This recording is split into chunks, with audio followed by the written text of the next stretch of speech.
a été dans ce qu'on a demandé, a été très comment dire, respectueux du plan, respectueux des consignes.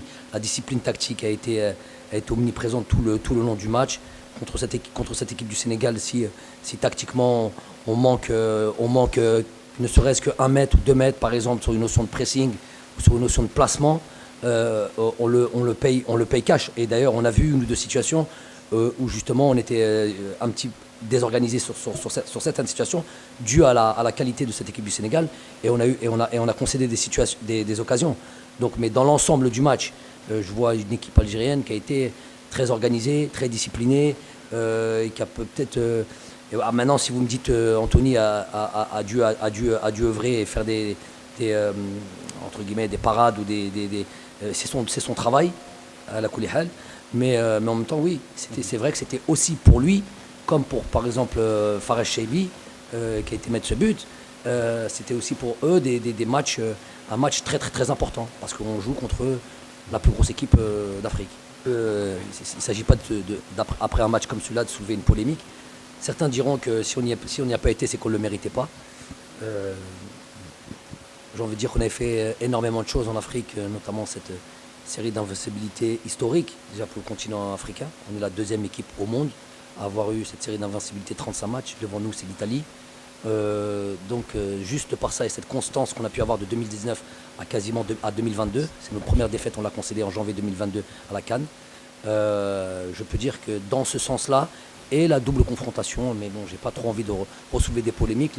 Ceux qui ont suivi nos matchs pourraient dire qu'on le méritait. Bon, d'autres diront, si on n'y était pas, c'est qu'on ne le méritait pas. En tous les cas, le plus important, c'est que le Sénégal et Aliou en sont à leur deuxième life. Et moi, j'aimerais connaître ça avec mon pays. Voilà, j'aimerais connaître une participation de Coupe du Monde à mon pays. Bouenani, c'était une question d'arbitre qui n'avait pas, quatrième arbitre qui n'avait pas pris à temps la feuille. Il devait rentrer, il était sur le truc et il n'avait pas noté, il n'avait pas levé le truc à temps. Un moment très difficile pour tout le monde, déjà pour le peuple algérien, pour l'équipe en elle-même, pour moi que je suis. Mais bon, si vous suivez un petit peu, derrière ça, il y a eu une campagne de qualification de Coupe d'Afrique sur laquelle il fallait absolument rebondir très vite après le mois de mars. Et on a fait 5 victoires sur 6. Et pour le 6e match, c'était à 4-5 jours, un match nul.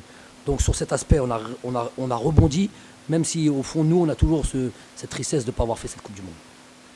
J'ai juste envie de dire un mot à la fin. J'ai répondu à votre question, madame. Voilà. Ouais. J'ai juste envie de dire, en profiter encore pour souhaiter toutes nos condoléances au peuple marocain, puisque vous avez fait gentiment cette annonce dans le stade. Donc on répète ça, on est de tout cœur avec eux, avec nos frères. Et